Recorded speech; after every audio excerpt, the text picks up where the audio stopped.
kembali lagi bersama saya, Satrio Muhammad Alif, Salam GG. Ini adalah pertemuan ke-9, bagian kedua. Setelah bagian pertama tadi kita sudah belajar mengenai konsep proyeksi dan jenis-jenis proyeksi ya, contoh-contoh proyeksi. Sekarang kita akan menuju ke yang lebih rumit dan kalian jangan terlalu berpikir ini rumit ya. Konsepnya saja yang dipelajari karena kita di sini tidak akan menghitung. Pada pertemuan hari ini kita tidak akan menghitung ya. Oke, namanya bagian di matematika proyeksi. Oke, jadi idenya aja. Kita hanya bicara ide ya, nanti untuk lebih dalamnya silakan didetailkan lagi. Untuk ada namanya besaran dasar Gauss. Nah, yang namanya besaran dasar Gauss ini tidak hanya ilmu di geodesi ya, apalagi hanya di geodesi geometrik itu salah besar. Ini umum ya, namanya besaran dasar Gauss itu ada E, F, dan G, di mana E adalah turunan dari X terhadap lintang, Y terhadap lintang, Z terhadap lintang. Ya, jadi seperti itu konsepnya. Kalau G itu sama X terhadap X, tapi terhadap bujur, semuanya terhadap bujur. Dan kalau F, X terhadap lintang dikali X terhadap bujur ya, jadi dua-duanya. Kalau yang E dan G itu dikuadratkan, kalau yang F itu yang satu terhadap lintang, satu terhadap bujur. Dan sini ada sebuah persamaan. Ini adalah persamaan jarak di permukaan elipsoid.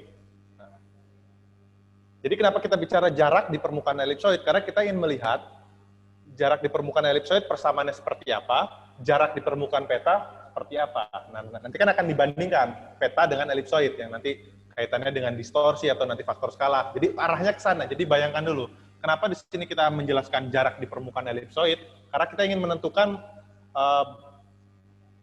kaitan antara peta dengan elipsoid. Apakah jaraknya berubah sebesar berapa atau jaraknya tetap. Nah, seperti itu ya idenya.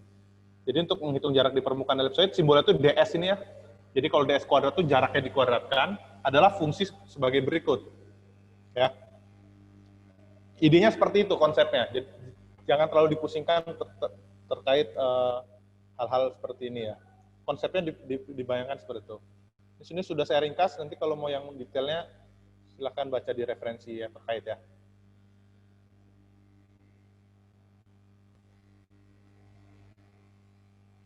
Oke.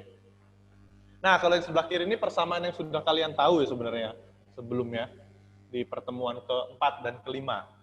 Mengubah dari geodetik ke kartesian geosentrik. Ya, N itu ada apa? Radius. Jadi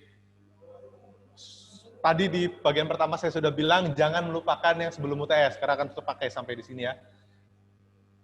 Radius itu pertemuan 2 dan 3, geosentrik itu pertemuan 4 dan 5. Sekarang sudah pertemuan 9 dan masih muncul seperti ini. Karena ketika kita bicara peta, kita bicara geodetik, mengubah dari geodetik atau lintang bujur ke peta, kan seperti itu alurnya. Dan ini adalah geodetik ke geosentrik, persamaan X, Y, Z-nya seperti ini. Dimasukkan ke persamaan yang sebelumnya, ya silakan kalau kalian ingin membuktikan bagaimana bisa mendapatkan persamaan sebelah kanan ini, silakan. Jadi nilai X, Y, Z di sini dimasukkan ke persamaan besaran dasar Gauss, sehingga dihasilkan seperti ini, E, F, dan G. Dimasukkan ke persamaan jarak di permukaan elipsoid menjadi seperti ini. Ya, F-nya 0 karena F-nya 0 yang di suku yang di tengah hilang. Ya, ini masih jarak di permukaan elipsoid. Nah, kalau sekarang sudah diproyeksi. Mohon maaf, di sini ada salah dikit ini. Ini harusnya diproyeksi. Besaran dasar Gauss diproyeksi. Apa yang membedakan? Tidak ada Z. Nah, idenya seperti itu. Kalau di elipsoid tadi, karena 3 dimensi ada X, Y, dan Z. Kalau di proyeksi hanya 2 dimensi, hanya ada X dan Y. Yang membedakan itu saja. Dan di sini ada DS, kalau diperhatikan di sini ada topinya ya. DS topi ini adalah jarak di permukaan bidang proyeksi. Ya. Kalau tadi yang DS saja tuh di elipsoid, DS topi itu di bidang proyeksi. Bedanya apa? Kalau di sini tidak ada Z. Jadi matematika ini masih menggunakan konsep yang kita bahas di bagian pertama bahwa elipsoid itu 3 dimensi, proyeksi itu 2 dimensi. Nah, kalau kita bicara terkait faktor skala ya, yang kita bahas di bagian pertama juga, adalah perbandingan jarak antara di permukaan peta dengan di permukaan elipsoid. Ya, simbolnya K faktor skala itu. Kalau dikuadratkan menjadi ds topi kuadrat dibagi ds kuadrat. Ya.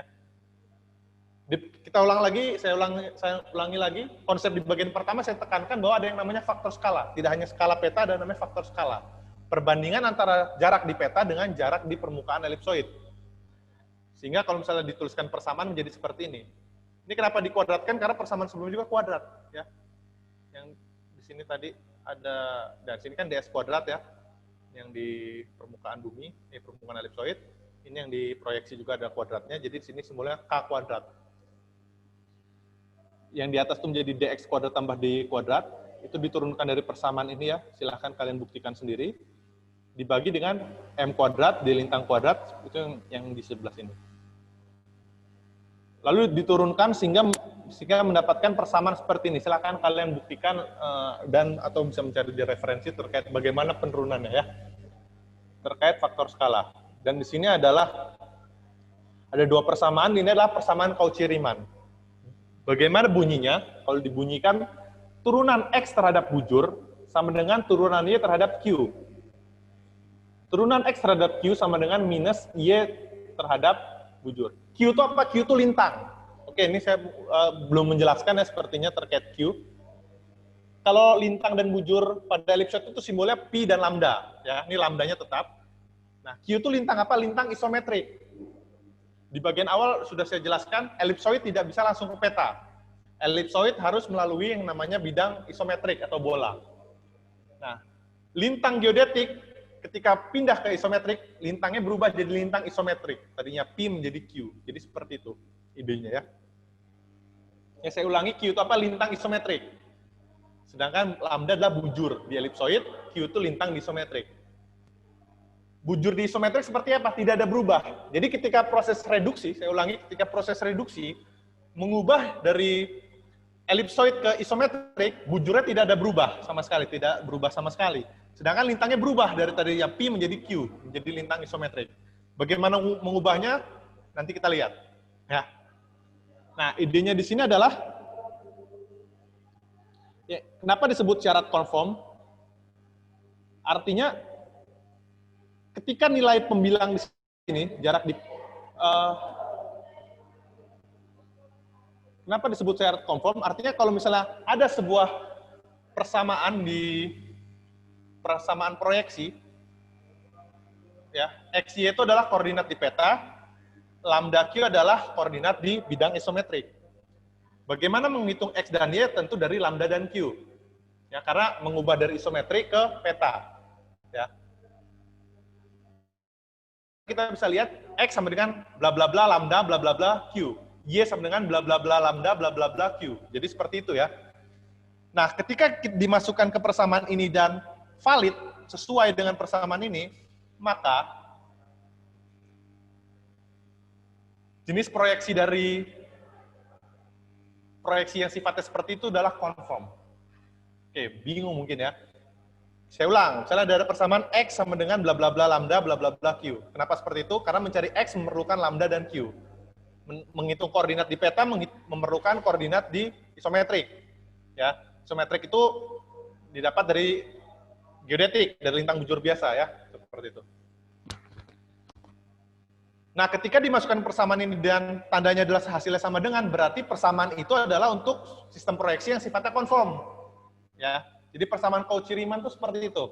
Kalau misalnya tidak sama dengan, misalnya ada persamaan tadi seperti tadi, dimasukkan ke sini hasilnya sebelah kiri dan sebelah kanan hasilnya beda, berarti tidak sama dengan dong. Kalau tidak sama dengan, berarti sistem proyeksi itu bukan sistem proyeksi konform.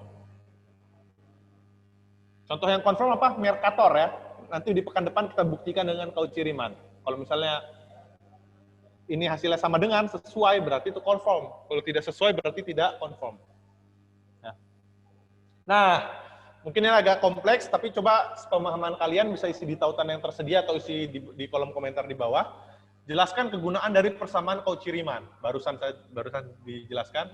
Nanti kalau ada yang tidak ditanyakan, bisa ditanyakan di kolom komentar atau ditanya ketika pertemuan ya. Oke, terakhir dari pertemuan ke-9 ini terkait aspek proyeksi. Nah, maksudnya aspek proyeksi di sini adalah ketika kita bicara sistem proyeksi, kita tuh akan membahas 3 hal. Pertama, koordinat proyeksinya seperti apa. Tadinya lintang bujur, nah koordinat proyeksinya seperti apa, X-nya berapa, Y-nya berapa. Jadi nanti ada, kalau kita bicara Mercator, nah, berapa koordinat di Mercator? Berarti kita harus mengubah dari lintang bujur ke koordinat proyeksi. Jadi idenya yang pertama adalah tentu ada koordinat proyeksi. Lalu ada faktor skala.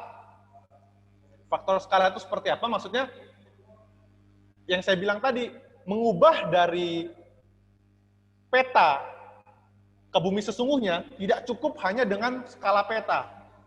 Ya. Karena skala peta itu bukan peta ke bumi sesungguhnya. Skala peta itu bumi sesungguhnya ke elipsoid. Nah, faktor skala itu untuk melihat bagaimana dari elipsoid ke peta. Seperti apa faktor skalanya. Itu aspek proyeksi yang kedua. Lalu yang ketiga adanya konvergensi grid. Ya. Contoh paling sederhana konvergensi grid. Mungkin di kuliah lain sudah belajar ada namanya grid sama gratikul gitu ya. Kalau di peta itu namanya grid biasanya ya. Nah, sedangkan kalau di bumi sesungguhnya gratikul. Artinya gratikul itu meridian, ya contoh meridian itu akan bertemu di satu titik. Ya. Bertemu di kutub utara. Sedangkan kalau yang namanya grid di peta, grid itu sejajar. Dan kalian tahu sifat garis sejajar itu seperti apa, tidak akan bertemu. Ya, seperti kalian dengan orang yang kalian dekati, misalnya tidak akan bertemu. Sedangkan yang namanya gratikul itu akan bertemu.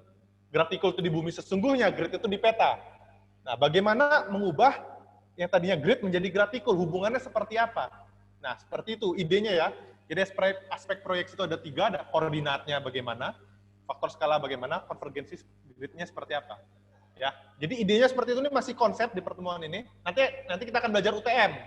Nah, kita punya lintang bujur nih, berapa koordinat proyeksi dari UTM? Nah, itu yang pertama. Yang kedua, berapa faktor skala dari UTM berapa faktor skala dari titik ini pada peta UTM? Nah, yang kedua, bagaimana konvergensi grid pada titik ini pada peta UTM? Titik itu contohnya, saya ulang ya. Kita punya lintang bujur dari ITERA. Ada peta UTM yang ada ITERA-nya.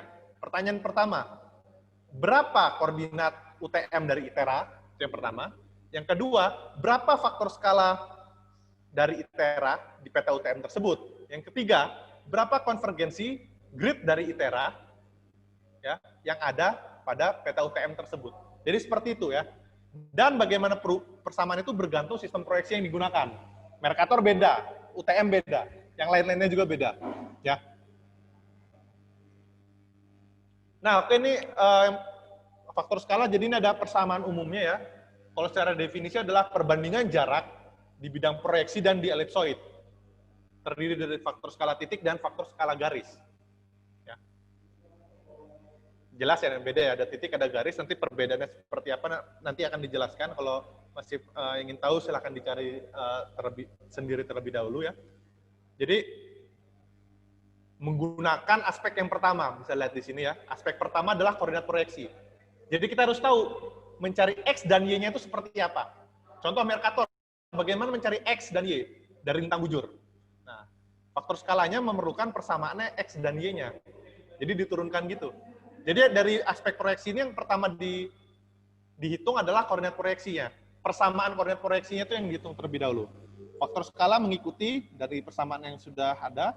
Konvergensi grid juga mengikuti. Ya.